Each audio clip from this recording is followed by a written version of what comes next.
అభినందనుడు అని ఒక రాజు. ఆయన మధ్యప్రదేశ్లో, అంటే ఇప్పుడు మనం మధ్యప్రదేశం అని అంటున్నటువంటి చోట హైమవతి అని ఒక రాజ్యం ఉండేది ఆ రోజుల్లో. ఆ హైమవతి రాజ్యానికి అభినందనుడు రాజుగా ఉండేవాడు. ఆయన అనేక యజ్ఞములు చేసేవాడు.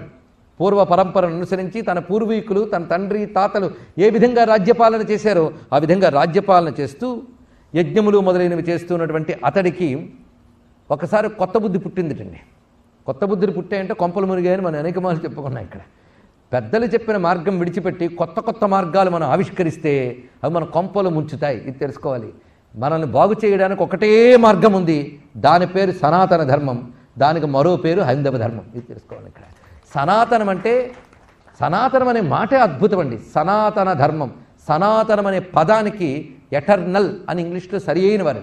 ఎటర్నల్ అంటే శాశ్వతం అని అర్థం. ఇక్కడ సనాతన ధర్మం అంటే శాశ్వత ధర్మం, అది మారదు. సూర్యుడు తూర్పున ఉదయించను, అది మారదు.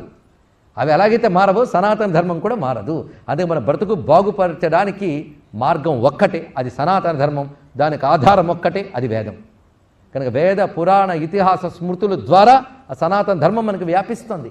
అలాంటి ఈ సనాతన ధర్మం ఏదైతే ఉన్నదో దాన్ని బట్టి మనం బాగుపడాలి. అలాంటి సనాతనమైన మార్గాన్ని అనుసరిస్తూ వెళ్లకుండా ఈ అభినందనుడు కొత్త ఆలోచన వచ్చిందిట. వెంటనే సభా సమావేశం ఏర్పాటు చేశాడు. తన దగ్గర ఉన్నటువంటి పురోహితుల్ని, తర్వాత యాజ్ఞికులని, వేదవేత్తల్ని పిలిపించాడు. నాకు కొత్త ఆలోచన వచ్చింది అన్నాడు. ఏం కొంప ముంచుతాడో అని ఎదురు చూసేట వాళ్ళందరూ, ఏం చెప్తాడో చూద్దామని. కొత్త యజ్ఞం ఒకటి చేయాలని బుద్ధి పుట్టింది నాకు. ఎప్పుడు యజ్ఞం చేసినా ఇంద్రాయ స్వాహ వరుణాయ స్వాహ అని వీళ్ళకే ఇవ్వాలా? మార్చుదాం. నేను ఒక యజ్ఞం చేస్తాను, అందులో ఇంద్రుడికి భాగం ఇవ్వకుండా చేద్దాం. అలాంటి ఒక యజ్ఞం చేద్దాం. ఏదో మనలాంటి వాళ్ళకి భాగాలు వచ్చేటట్టు ఆహుతులు వేద్దాం. ఇదేదో బాగుందని.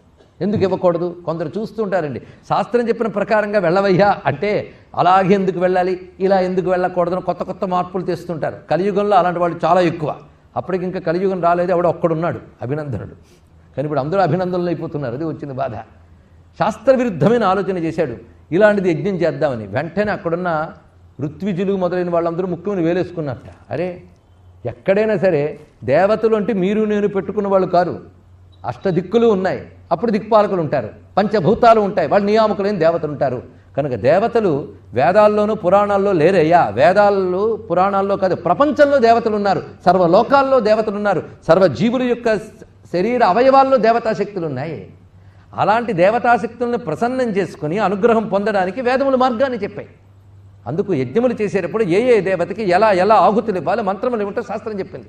ఇవాళ మీరు మార్చేసి కొత్త కొత్త యజ్ఞాలు, కొత్త కొత్త పద్ధతులు చెప్తాను, కొత్త కొత్త ధర్మాలు, కొత్త కొత్త మతాలు తీసుకొస్తానంటే అవి కొంపలు ముంచుతాయండి, లోకక్షేమం కాదవి.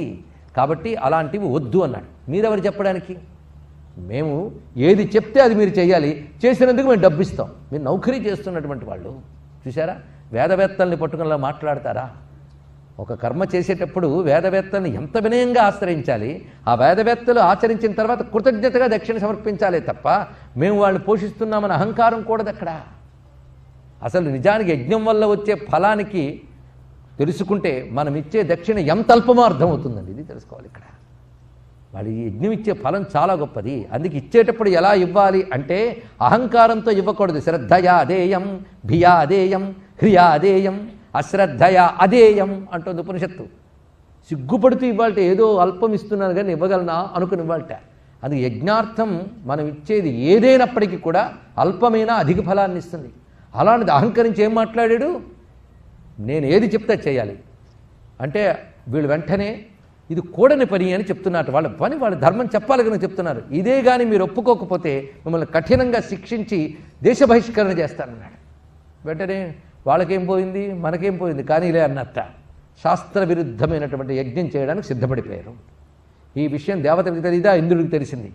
శాస్త్ర విరుద్ధమైన పని చేశాడు కనుక కాలుణ్ణి పిలిచెట్ట ఆయన. కాలుడు, నేను డు అన్నాను కనుక అదే మగాడు అనుకోవద్దు. కాలశక్తి, ది ఎనర్జీ ఆఫ్ టైం, ఇంక తెలుసుకుంటే చాలు. కాలాన్ని పిలిచాడు దగ్గరికి. ఆ కాలశక్తిని పిలిచి నువ్వు అక్కడ యజ్ఞం జరుగుతున్నటువంటి ఆ చోటుకు వెళ్ళి మొత్తం ధ్వంసం చెయ్యు అని పంపించాడు.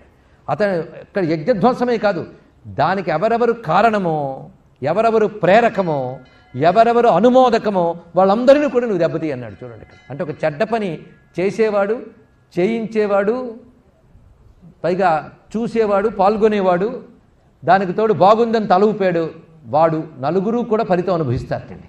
చెడ్డ పనికే కాదు, మంచి పనికి కూడా మంచి ఫలితం అలాగే అనిపిస్తారు. అందుకే కర్త కారయిత చేవ ప్రేరకష్ట అనుమోదక అన్నారు. ఇక్కడ చేసేవాడు, చేయించేవాడు, ప్రేరేపించేవాడు, బాగుందని తల ఊపేవాడు, నలుగురికి కూడా పని యొక్క రిజల్ట్ సమానంగా పనిచేస్తారట. కాబట్టి చేతనైతే మంచి పని చెయ్యండి, లేకపోతే మంచి పని చేయించండి, లేకపోతే మంచి పనిలో పాల్గొనండి. మూడు చేత కాకపోతే మంచి పనికి బాగుందని తలవుపండి. అప్పుడు మంచి పనిలో ఫలితం కూడా నలుగురికి డిస్ట్రిబ్యూట్. అదే చెడ్డ పనికి చేస్తే దాని ఫలితం కూడా డిస్ట్రిబ్యూట్ అయిపోతుంది. చెడ్డ పనికి ఫలితం ఏంటి? తడుముకోకుండా చెప్పగలరా? దుఃఖం. అంతే. ఇక్కడ దుఃఖం కూడా పంచబడుతుంది. కాబట్టి అందరికీ తప్పదు. అది నువ్వు చెయ్యాలని కాలుడిని పంపాడు. ఆ కాలుడికి మరొక పేరు విఘ్నుడు. నేను ఇవాళ ప్రారంభమే కాలానలము విఘ్నం ఎందుకు చెప్పాను ఇప్పుడు అర్థమైంది కదా. ఆ కాలుడే విఘ్నుడు.